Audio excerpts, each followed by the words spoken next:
Shalom semuanya. Tahun 2024 adalah tahun untuk bangkit. Jadi teranglah. Yesaya 60 ayat 2 dan 3 berkata, sebab sesungguhnya kegelapan menutupi bumi dan kekelaman menutupi bangsa-bangsa. Tapi terang Tuhan terbit atasmu dan kemuliaannya menjadi nyata atasmu. Bangsa-bangsa berduyun-duyun datang kepada terangmu dan raja-raja kepada cahaya yang terbit bagimu. Kalau kita bangkit dan menjadi terang, maka bangsa-bangsa dan raja-raja akan datang kepada terang yang terbit atas kita. Artinya akan terjadi penuaian jiwa secara global. Haleluya! Tuhan Yesus berkata dalam Matius 5 ayat 14 sampai dengan 16 bahwa kita adalah terang dunia. Hendaknya terang kita bercahaya di depan semua orang, supaya mereka melihat perbuatan kita yang baik dan memuliakan Bapa kita yang di sorga. Jadi kalau kita bangkit jadi terang, bukan hanya akan banyak orang yang bertobat dan percaya Yesus, tapi juga akan menyenangkan hati Tuhan, karena mereka akan memuliakan Bapa yang di sorga. Bangkitlah, terangmu sudah datang. Bangkitlah, terangmu sudah datang. Kemuliaan Tuhan telah terbit. Kemuliaan Tuhan telah datang. Kemuliaan Tuhan telah terbit atasmu. Bangkitlah, terangmu sudah datang. Bangkitlah, terangmu sudah datang. Kemuliaan Tuhan telah terbit. Kemuliaan Tuhan telah datang. Kemuliaan Tuhan telah terbit atasmu. Atasmu. Atasku.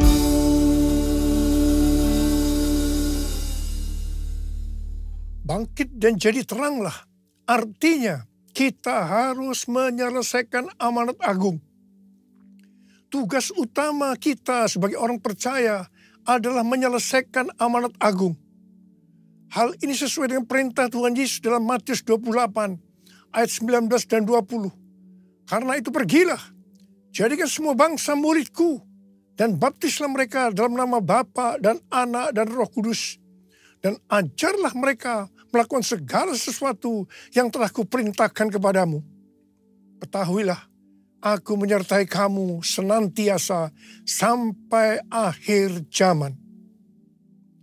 Ketika Tuhan Yesus ditanya oleh murid-muridnya tanda kedatangannya dan tanda kesudahan dunia, maka sesuai dengan Matius 24 ayat 14, Tuhan Yesus mengatakan bahwa kalau Injil sudah diberitakan di seluruh dunia menjadi kesaksian bagi semua bangsa, atau dengan kata lain, kalau amanat agung sudah selesai, maka Tuhan Yesus akan datang kembali.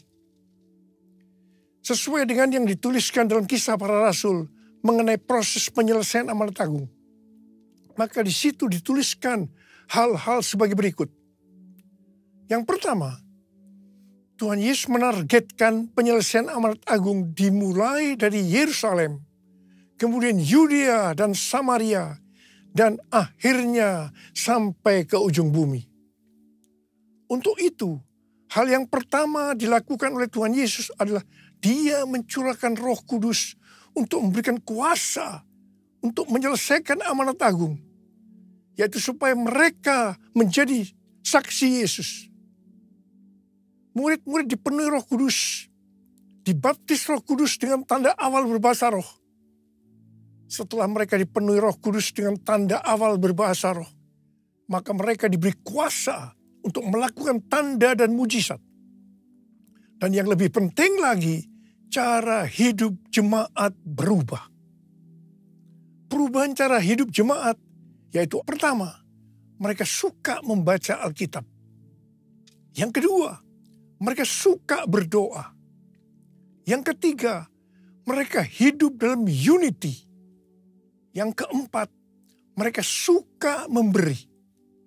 Yang kelima, mereka suka memuji Allah dan bergembira, tulus hati atau hidup berintegritas. Dikatakan bahwa mereka disukai semua orang. Dan tiap-tiap hari jumlah orang yang diselamatkan bertambah. Haleluya! Semua peristiwa ini terjadi di Yerusalem. Pertanyaannya, apakah amanat agung sudah selesai? Belum.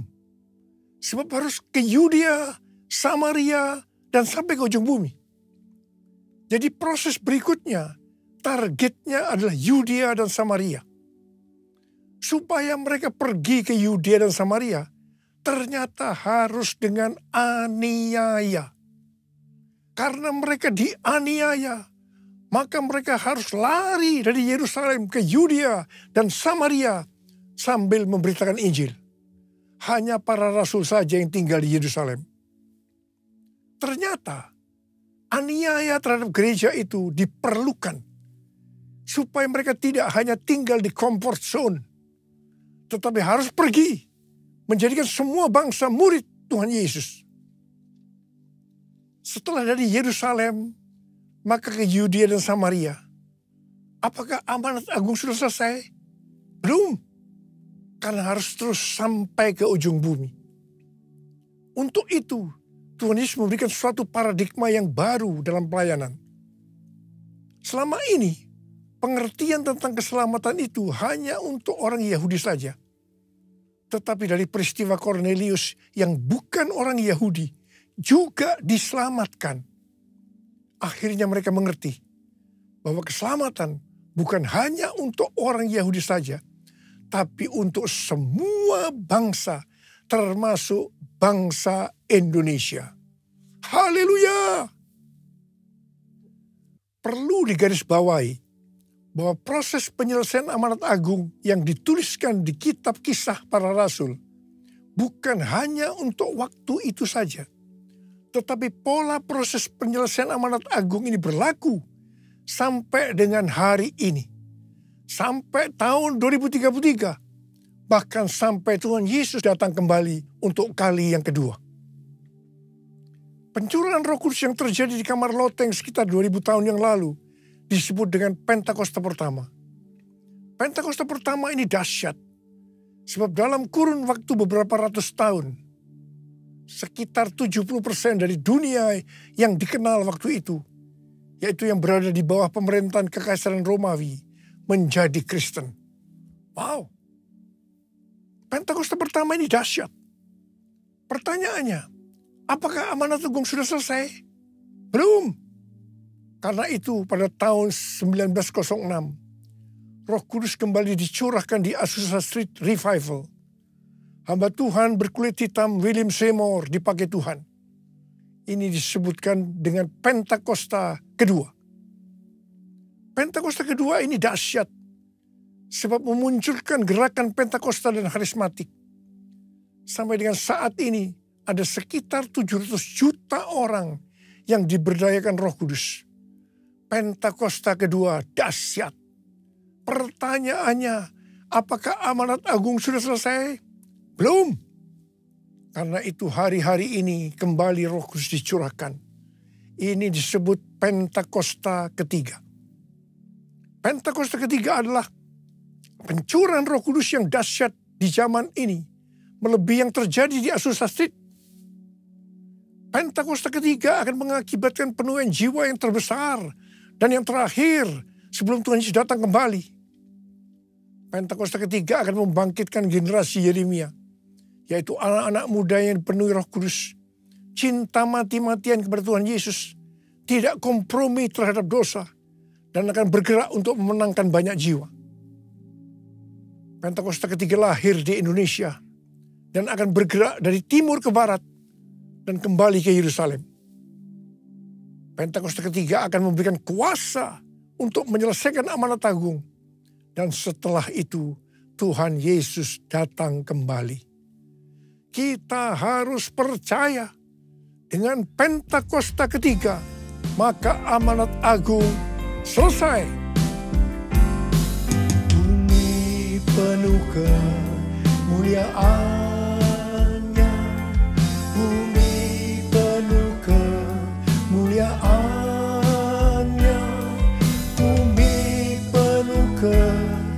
kemuliaan-Nya.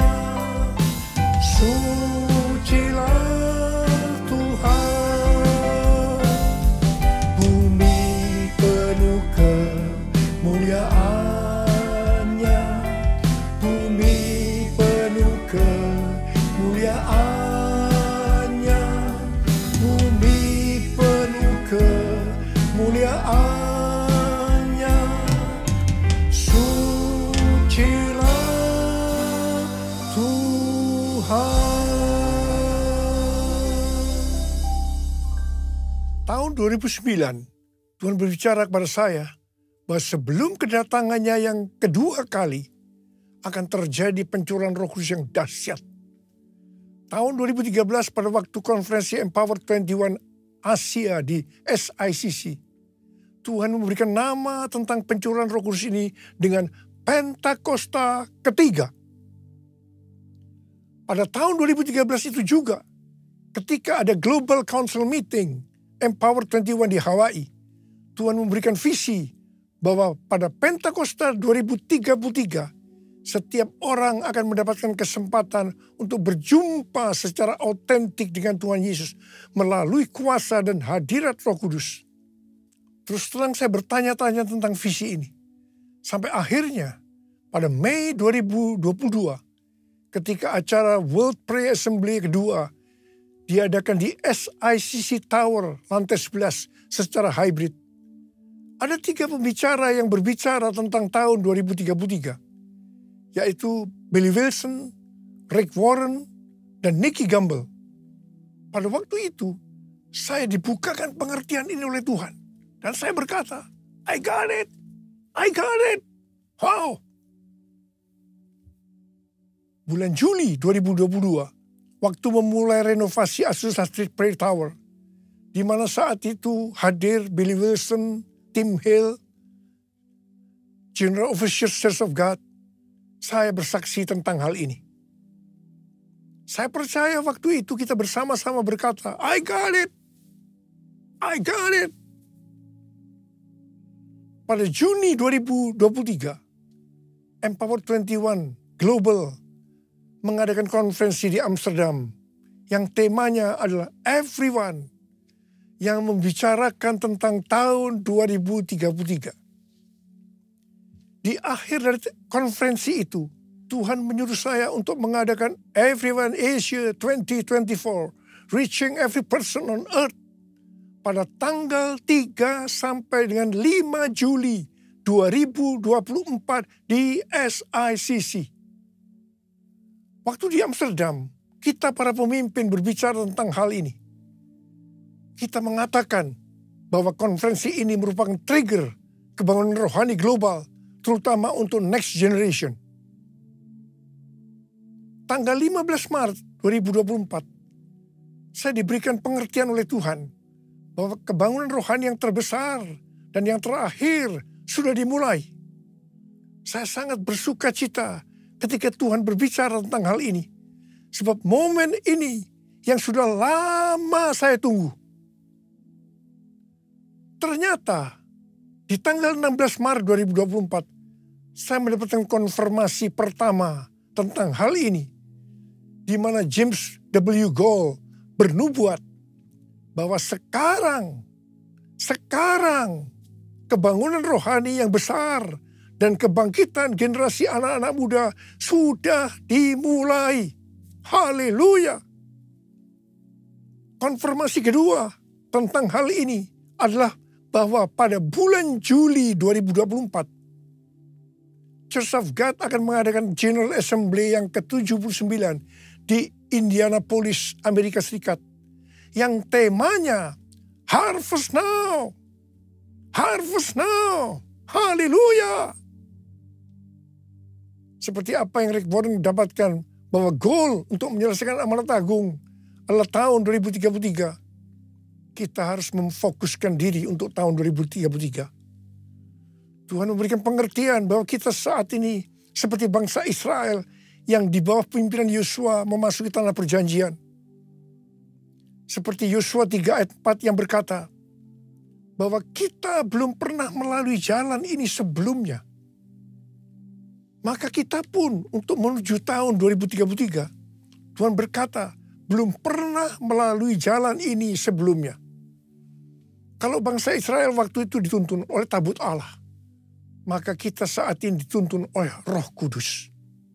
Supaya kita mengerti tuntunan Roh Kudus itu, maka kita harus banyak berdoa, memuji dan menyembah Tuhan dalam unity siang dan malam.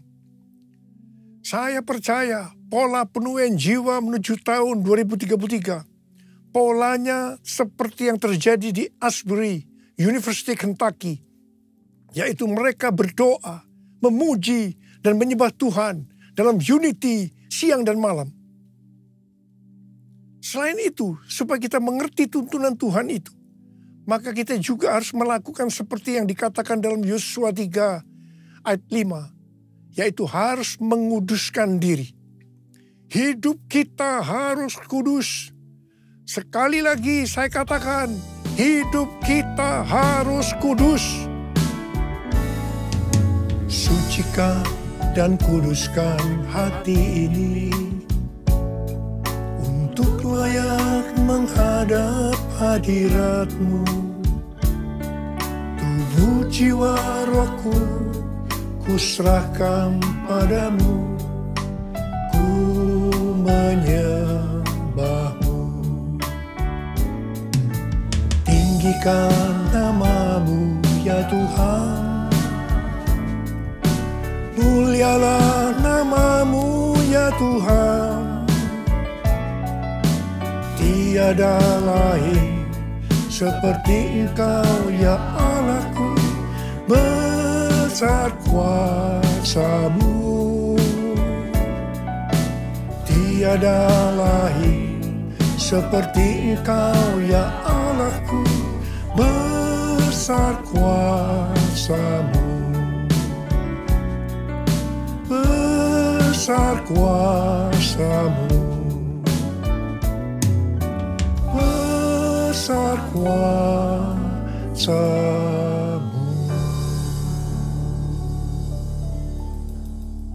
Pada akhir tahun 2023, Tuhan berbicara kepada saya melalui Maliakhi 3 ayat 1 sampai dengan 4.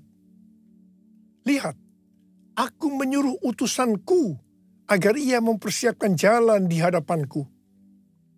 Tiba-tiba Tuhan yang kamu cari itu akan datang ke bait-Nya. Utusan perjanjian yang kamu inginkan itu, sesungguhnya ia datang. Firman Tuhan semesta alam. Siapakah yang dapat tahan akan hari kedatangannya? Siapakah yang dapat tetap berdiri apabila ia menampakkan diri? Sebab ia seperti api pemurni logam dan seperti sabun penatu. Ia akan duduk seperti orang yang memurnikan dan menahirkan perak. Ia menahirkan orang Lewi, menyucikan mereka seperti emas dan perak, supaya mereka menjadi orang-orang yang mempersembahkan kurban kepada Tuhan dalam kebenaran. Maka persembahan Yehuda dan Yerusalem akan menyenangkan hati Tuhan, seperti pada hari-hari dahulu kala, dan seperti tahun-tahun purbakala. Sesuai dengan Maliakhi 3 ayat 1 sampai dengan 4 itu, maka Pastor D, pendoa syafaat saya yang berada di Perth, Australia, memberikan pesan Tuhan kepada saya bahwa pada tahun 2024 ini adalah tahun tiba-tiba. Baptisan api atau pemurnian gereja akan terjadi secara tiba-tiba dan kemuliaan Tuhan turun. Hal ini akan mengakibatkan terjadinya penuaian jiwa yang luar biasa. Pentakosta ketiga akan dinyatakan seperti belum pernah terjadi dan disaksikan sebelumnya. Karena hal ini akan terjadi di rumah-rumah melalui penyembahan, sehingga kesembuhan, mujizat, pencurahan Roh Kudus yang akan menarik jutaan jiwa ke dalam kerajaan Allah. Haleluya! Tuhan mengingatkan kepada kita hal-hal sebagai berikut. Yang pertama, terdapat dalam Roma 14 ayat 17 dan 18 yang berkata, Sebab kerajaan Allah bukanlah soal makanan dan minuman, tetapi soal kebenaran, damai sejahtera, dan sukacita dalam Roh Kudus. Sebab siapa saja yang melayani Kristus dengan cara ini, ia menyenangkan hati Allah dan dihormati oleh manusia. Tuhan sedang beracara dengan mereka yang melayani Tuhan, yang fokusnya kepada makanan dan minuman, yaitu hal-hal yang duniawi. Hati-hati. Dan yang kedua, pesan Tuhan, jangan menjadi seperti Imam Eli, yang lebih menghormati anak-anaknya lebih dari menghormati Tuhan. Yang dilakukan oleh Imam Eli ketika anak-anaknya jatuh ke dalam dosa dalam pelayanannya.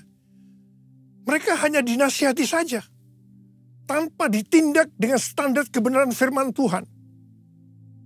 Akibatnya, seluruh keluarga menanggung kesalahan ini dengan hukuman berat. Peringatan di sini bukan hanya untuk hubungan orang tua dan anak secara daging saja, tetapi juga antara bapak dan anak secara rohani. Jangan sampai kita menghormati anak-anak kita, baik secara daging maupun secara rohani, lebih daripada menghormati Tuhan. Sekali lagi saya mau ingatkan bahwa hidup kita harus kudus. Sebab tanpa kekudusan, tidak seorang pun akan melihat Tuhan.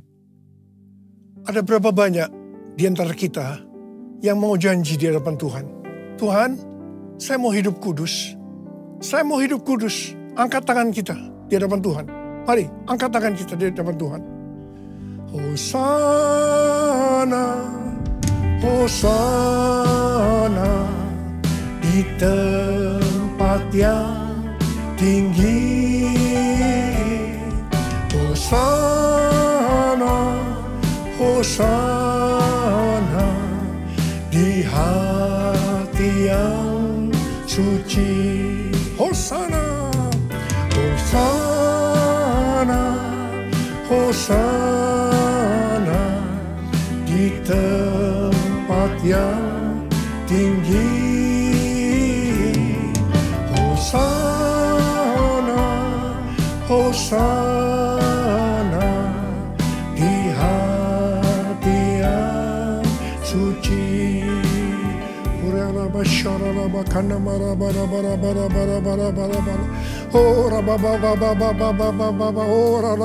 Tuhan, Kau melihat anak-anak-Mu yang sedang mengangkat tangan mereka. Kami semua berjanji ya Tuhan, kami semua berjanji. Kami mau hidup kudus. Kami mau hidup kudus. Curahkan pengurapan-Mu pada kami semua ya Tuhan. Curahkan pengurapan-Mu. Terima pengurapan Tuhan. Terima. Dalam nama Yesus. Dalam nama Yesus. Amin.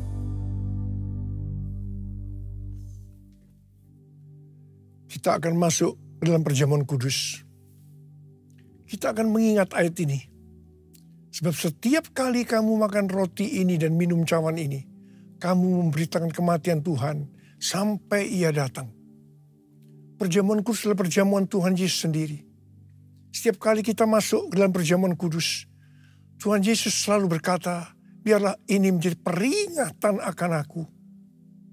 Karena itu marilah arahkan hati kita kepada kebaikan Tuhan. Kita akan mengingat kebaikan Tuhan.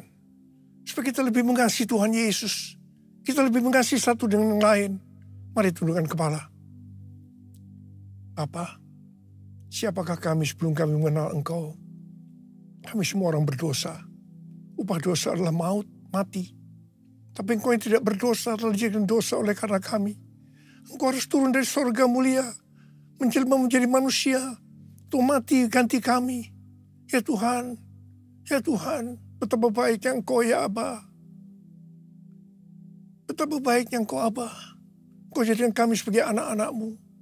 Engkau tuntun, Engkau bela, Engkau lindungi, Engkau tegur juga kalau kami salah. Itu Engkau ya Aba. Tuhan Yesus akan memberkati kita melalui perjamuan kudus.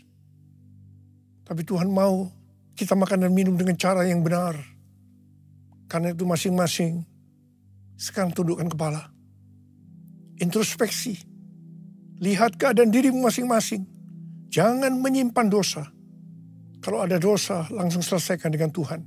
Tuhan ingatkan, kita selesaikan. Ampuni saya Tuhan. Ampuni saya Tuhan. Katakan seperti itu. Apa engkau melihat anak-anakmu yang sudah berdoa, minta ampun kepadamu ya Aba. Engkau mengampuni kami. Engkau mengampuni kami. Layakkan kami untuk masuk dalam perjamuan kudus. Bapa, dan berkat-Mu turun ke atas kami, ke atas anak-anak-Mu semua. Terima kasih. Kami akan masuk dalam perjamuan kudus dengan hati yang penuh ucapan syukur. Dalam nama Yesus. Amin.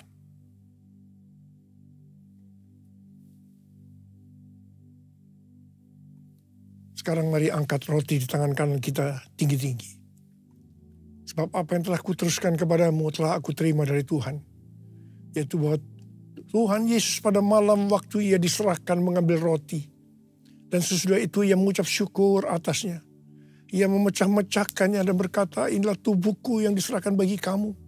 Perbuatlah ini menjadi peringatan akan aku. Sudah dikasih Tuhan, bukankah roti yang kita pecah-pecahkan ini adalah persekutuan kita dengan tubuh Kristus? Mari kita makan dalam nama Yesus.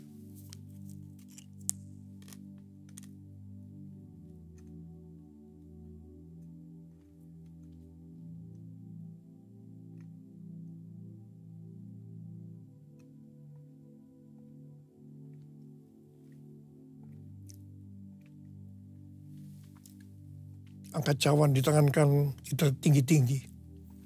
Demikian juga yang mengambil cawan sesudah makan lalu berkata, cawan ini adalah perjanjian baru yang dimeteraikan oleh darahku.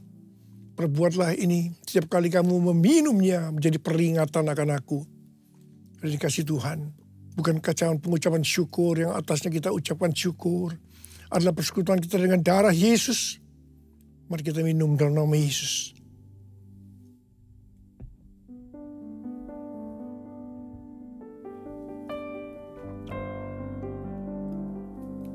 Mari angkat tangan kita di hadapan Tuhan. Ucapkan syukur dengan suara, jangan diam. Tuhan terima kasih ya Tuhan. Tuhan terima kasih ya Tuhan. Kami bersyukur ya Tuhan. Terima kasih. Terima kasih. Terima kasih Abah. Terima kasih. Terima kasih. Tuhan terima kasih. Ada berapa banyak yang membutuhkan pertolongan Tuhan, kesembuhan, kelepasan. Angkat tanganmu saat ini. Tuhan, Kau melihat anak-anakmu yang sedang mengangkat tangan mereka. Mereka memerlukan pertolongan Tuhan. Sembuh dalam nama Yesus, sembuh dalam nama Yesus, sembuh dalam nama Yesus. Terima kasih Tuhan. Terima kasih. Terima kasih. Terima kasih. Terima kasih Yesusku. Terima kasih Yesusku, puji syukur hanya bagi Tuhanku. Terima kasih Yesusku, terima kasih Yesusku, puji syukur hanya bagi Tuhanku. Terima kasih Yesusku, terima kasih Yesusku, puji syukur hanya bagi Tuhanku.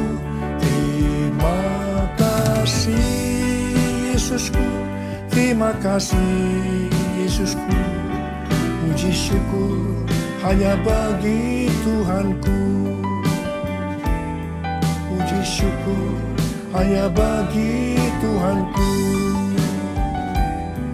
Puji syukur hanya bagi Tuhanku.